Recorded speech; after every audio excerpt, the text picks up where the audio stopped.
हर इंसान अपने अंदर दो लड़ाइयाँ लड़ता है, एक जो दुनिया को दिखती है और एक जो किसी को नहीं। कभी कभी वो दूसरी लड़ाई इतनी खामोश होती है कि हमें पता ही नहीं चलता हम हार चुके हैं। आज की कहानी एक ऐसे आदमी की है जिसे अपने घर में नहीं, अपने अंदर एक अजनबी को पाया। उसने कहा वो उसे देख नहीं सकता पर महसूस कर सकता है। और फिर शुरू हुआ वो खेल जहां हकीकत और पागलपन की सीमा मिट गई। ये उसकी कहानी नहीं, ये हर उस इंसान की कहानी है जिसने कभी महसूस किया हो कि वो अकेला नहीं है। आइए सुनते हैं उसी की जुबान में उसकी आप बीती। 3 मई। मेरा घर सच कहूँ तो एक बहुत खूबसूरत जगह थी। नदी के किनारे बसा, चारों तरफ हरी घास, पुराने पेड़ और सुबह की हवा में चिड़ियों की आवाज़। मुझे वहाँ रहना बहुत पसंद था, शांत, सुकून भरा, जैसे दुनिया से अलग एक छोटा सा स्वर्ग। लेकिन एक सुबह, हाँ मुझे अच्छी तरह से याद है वो मनहूस सुबह 3 मई की। मैं अपने बगीचे में बैठा था। हवा ठंडी थी, सूरज की हल्की किरणें पत्तों के बीच से छन कर आ रही थीं। और तभी अचानक कुछ हुआ। मेरे दिल में एक अजीब सी बेचैनी उठी, जैसे किसी ने मेरी आत्मा को छू लिया हो।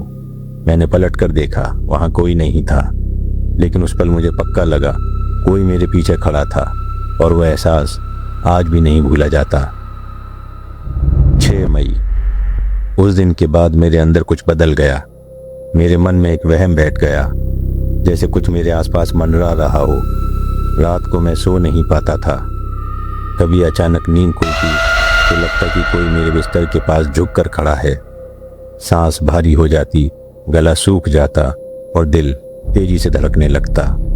जब दीपक जलाता तो कमरा बिल्कुल खाली। पर हमेशा एक चीज़ अजीब लगती थी, बिस्तर की चादरें गीली होती थी, जैसे अभी अभी कोई वहाँ लेट कर उठा हो। मुझे लगा शायद मैं थका हुआ हूँ या शायद ये मेरा भ्रम है, लेकिन वो एहसास हर दिन गहरा होता गया। 9 मई। अब मेरा वहम यकीन में बदलने लगा। उस सुबह मैं चौंक गया जब देखा मेरा पानी का जग आधा खाली था। मैं तो रात को पानी छुआ भी नहीं, तो कौन पी गया। मैंने घर के हर कोने में देखा, दरवाजे बंद थे, खिड़कियां अंदर से कुंडी लगी हुई। फिर भी कोई था जो मेरी गैर मौजूदगी में सांस ले रहा था, चल रहा था, पी रहा था, जी रहा था, मेरे ही घर में। 12 मई। मैंने डॉक्टर से मुलाकात की। मैंने उसको सब कुछ बताया, लेकिन डॉक्टर ने मेरी बात को हल्के में लिया। उसने कहा शायद थकावट का असर है, आप ज़्यादा सोच रहे हैं। उसने कुछ मुझे दवाइयाँ लिख दी। मैं मुस्कुरा दिया, लेकिन अंदर कुछ टूट गया।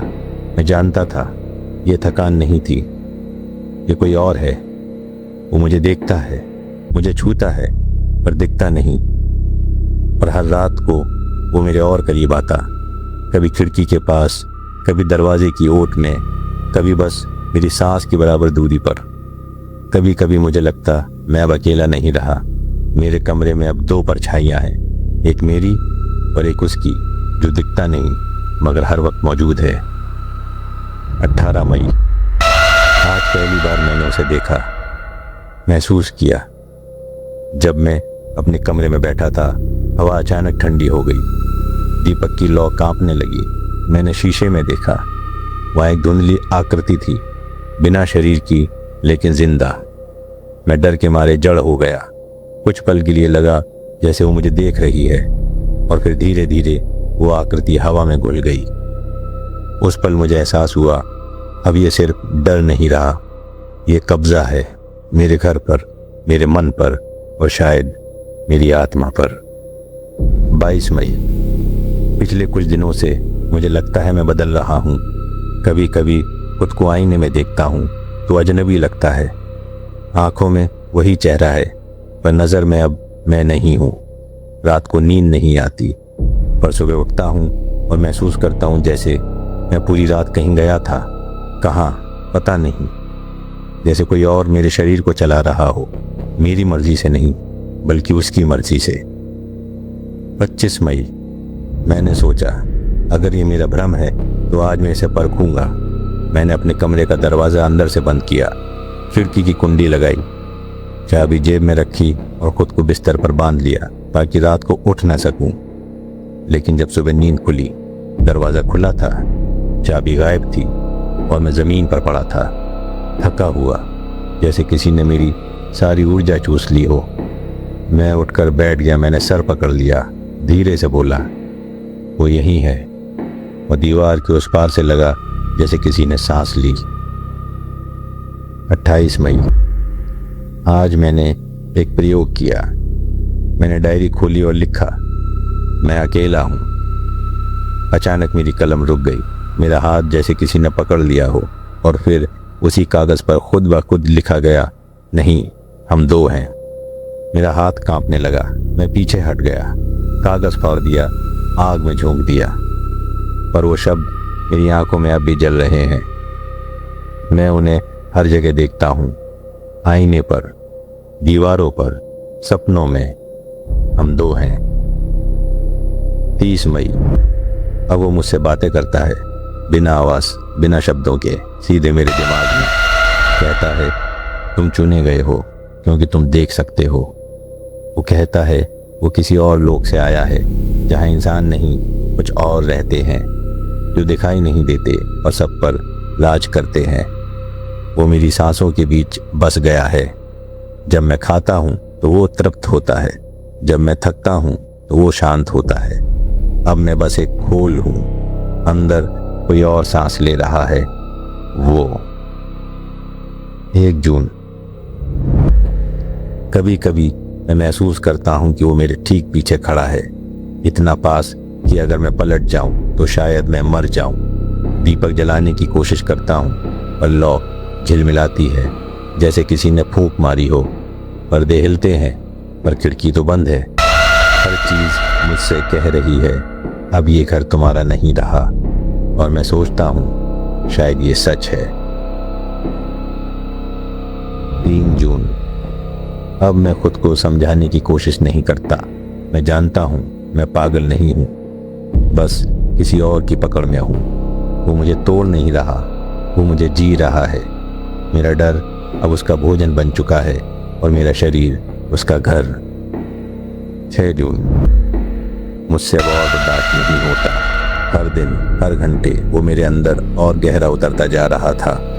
जब मैं सोता तो महसूस करता कोई अदृश्य चेहरा मेरे ऊपर झुक रहा है, मेरे सीने से मेरी सांसें खींच रहा है, धीरे धीरे, लंबी ठंडी सांस। सुबह जब आईने में देखता, आंखें लाल, चेहरा पीला, जैसे किसी ने सारी जान निकाल ली हो। मैं अब इंसान नहीं रह गया था, मैं बस एक खाली शरीर था जिसमें वो सांस लेता था। मेरे अपने अंदर का एक कोना मुझसे फुसफुसा कर कहता, अगर वो यहीं रहता है तो इसे मिटा दो। 9 जून। मैंने उस रात सब तय कर लिया था। अगर मुझे बचना है तो या तो वो मरेगा या मैंने पूरे घर में तेल छिड़क दिया, हर कमरे में, हर दीवार पर। मैंने दरवाजे बंद किए, खिड़कियां सील की और फिर खड़ा हुआ बीच हॉल में अकेला। मुझे साफ महसूस हो रहा था वो मेरे साथ है। मेरी गर्दन के पास उसकी ठंडी सांस, मेरे कानों के पास उसका फुसफुसाना, तुम मुझे मार नहीं सकते। मैंने धीरे से कहा, तो फिर साथ जलते हैं। और मैंने लाइटर जलाया। आग भड़क उठी, लपटें दीवारों पर चढ़ गई, फर्नीचर धुएं में बदलने लगा।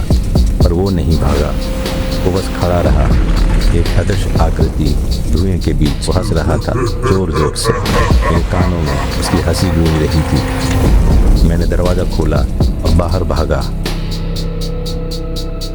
पीछे पूरा घर जल रहा था। आग की लपटों में वो आकृति अब भी दिख रही थी, धीरे धीरे उठती, फैलती और फिर हवा में घुलती हुई। आवाजें, हंसी की चिल्लाहट और फिर सन्नाटा। मेरा घर जलकर राख हो गया था, मैं बर्बाद हो चुका था। अगली सुबह जब मेरी आंख खुली तो मैं अस्पताल में था। डॉक्टर कह रहे थे, आपका घर जल गया, सब खत्म हो गया। मैंने मुस्कुराने की कोशिश की, पर भीतर से मैं खाली था। कह दिया, हाँ सब ठीक हो गया। पर मैं जानता था झूठ बोल रहा हूं। डॉक्टर चले गए और मुझे सुकून मिला। मैं मरा नहीं, लेकिन वो, क्या वो मर गया या कहीं और चला गया, किसी और की खोज में? लेकिन तभी अचानक मुझे कानों में आवाज सुनाई दी, मैं यही हूं तुम्हारे पास। तो ये थी आज की कहानी। उसको लगा कि आग सब कुछ खत्म कर देगी, लेकिन कुछ चीजें जलती नहीं, वो बस रूप बदल लेती हैं। शायद अब वो कहीं और है, किसी और कमरे में, किसी और की सांस में। और शायद जब आप आज रात अकेले सोओगे और हवा आपके कानों के पास से गुजरेगी, आपको भी लगेगा कोई है वहां। क्योंकि मैंने आपको कहा था ना, कोई भी कभी भी पूरी तरह अकेला नहीं होता। फिर मिलूंगा अंधेरों से आपके लिए एक नई कहानी के साथ। तब तक अपना ख्याल रखिएगा।